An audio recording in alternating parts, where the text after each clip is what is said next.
rooms are an important part of every home, large or small. It's where most people host guests, or where families have game nights and movie nights. And living rooms come in all shapes and forms, whether it's the extremely dated Tuscany collection from 2004 in an enormous great room, or it's an IKEA collection in a studio apartment. We all have to furnish a living room. When it came to my own living room, I really wanted to create a mid-century modern vibe with more of the cooler tone colors like blue, gray, and white. And this theme runs constant in the main areas of the house. The only exceptions are the pink room and technically the studio, since those spaces I've made exclusively for my husband and I. The main living areas I feel have to fit a theme. Maybe this was just me growing up, but I've grown very particular on how I want my spaces to look.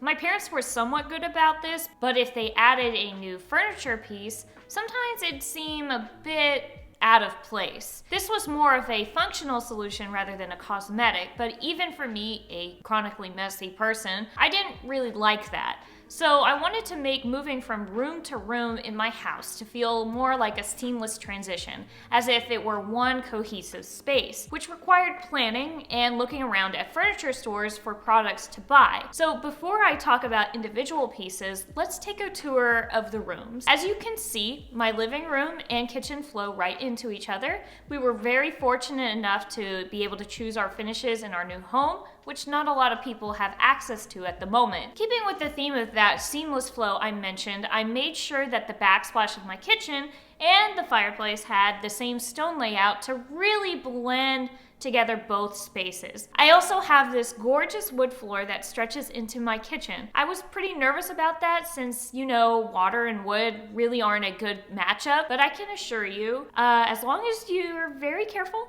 the floors will remain nice, so make sure that if water splashes onto it, wipe it up right away. The cabinets in the kitchen are a shaker style and are this nice bright white. I eventually changed to these beautiful brushed brass pulls and cabinet knobs to give the kitchen a little bit more warmth. They were pretty easy to screw in, and the knobs I got with the house I kept just in case I decided I don't like the brushed brass anymore. On the sliding doors, I have this amazing automated blind system that I've mentioned before in a different project and room makeover. It's really came in handy when I want to have complete privacy from my neighbors or shade from the sun. Once we moved into our home, that's where the real fun kind of started, because as a first-time homeowner, I was excited to finally have design control on the major areas of my house. However, when it came to the furniture I wanted to buy, I didn't really have the selection that I wanted. Now, I'm not saying anyone buying furniture from these stores is basic or uninspired or,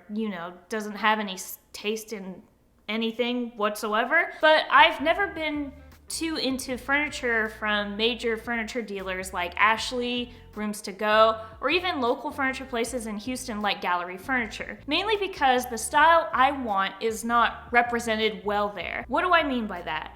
Well, I like mid-century modern, and it's not an easy style to find, especially in Houston. For example, there are a lot of people that like this rustic look with large, almost enormous pieces of furniture, usually in a brown leather, cowhides, random ranch brands all over the place, and taxidermied animals. If you like that, cool. But honestly, I really don't like Bambi staring at me all night. It almost feels way too stereotypically Texan, and I think that it doesn't look that good. Now, of all the major retailers, Ashley Furniture had a mid-century modern collection, but I wasn't too impressed with it. It just doesn't look like the quality I wanted. I guess I wanted it to either look as genuine as possible or the real deal. But I'm not an expert on mid-century modern furniture, and those who do collect the real deal, I wish I was as cool as you. For real. Those vintage pieces cost a fortune. Seriously. How do you even pay for that? So I went exploring all around Houston and even bits of Austin, and the closest to the vibe I was going for was two retailers, Westdome and Crate and Barrel. Crate and Barrel does a little bit of everything style-wise, but they have an amazingly luxe spin-off brand, CB2. I didn't even realize that it was a part of Crate and Barrel until an embarrassingly long amount of time later. Westdome, on the other hand, I had actually encountered in Houston, and I was almost immediately in love. The finishes, the style, and the size of the furniture was everything I wanted.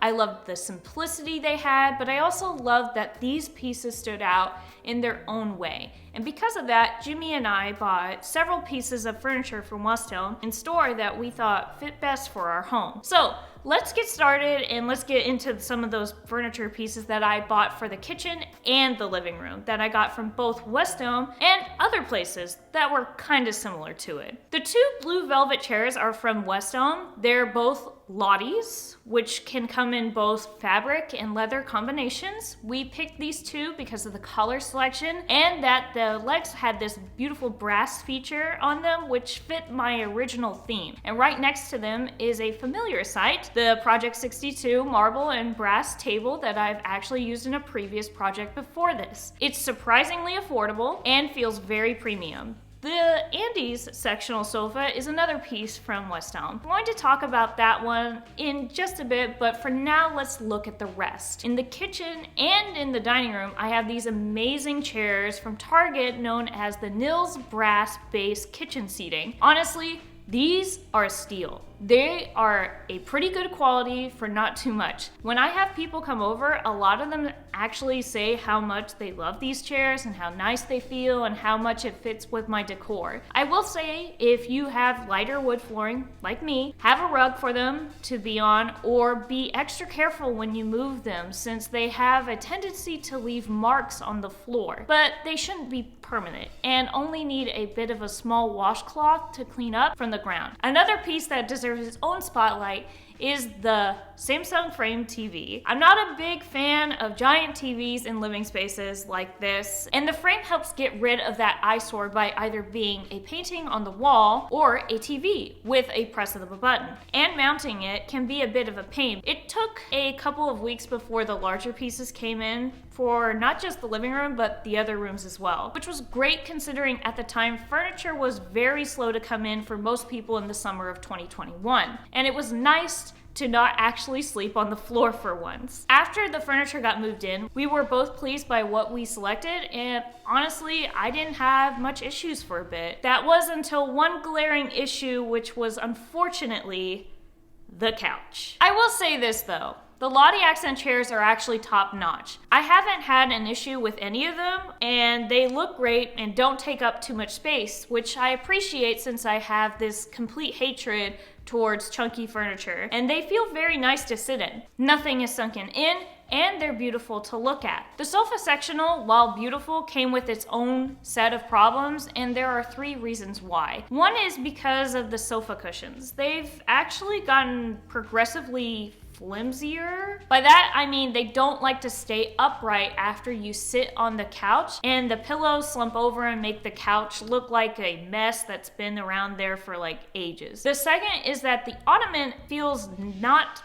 very supportive at all. Everywhere else on this couch feels great to sit on, but if you sit on the middle of that ottoman, it feels like you're sinking in, and it's been like this since I got it. And lastly, and the most annoying part of owning this couch is that the couch keeps separating. I'm not joking. There's actually a gap that stays perpetually between the corner piece and the rest of the sofa. It's just the worst, and honestly, I've tried keeping them together with the clamps on the bottom, but it doesn't clamp together. It's in a dysfunctional relationship with itself. I think this is the first time I've actually felt regret on buying any furniture for my home, and it sucks because I honestly love how this couch looks, but sometimes that happens when you make purchases for things in your home. And I just so happened to make that mistake with one of the bigger and more expensive pieces of furniture that I own. Overall, I love what I've done with my living spaces. However, I still have a lot more work to do in this space. For example, I have this blank canvas on this side of the room that I haven't figured out yet. Do I want a painting? Do I want a mirror? I'm not too sure. And I should probably add more personal pictures and pillows to this space. Maybe I'll know next time in the next video, but before that, I'd love to hear what you all have to say.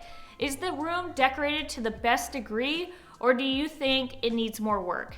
Did you have a similar experience with West Elm or another store? What's your nightmare furniture purchase? I'd love to hear what everyone has to say, and I'll see you in the next video. Bye for now.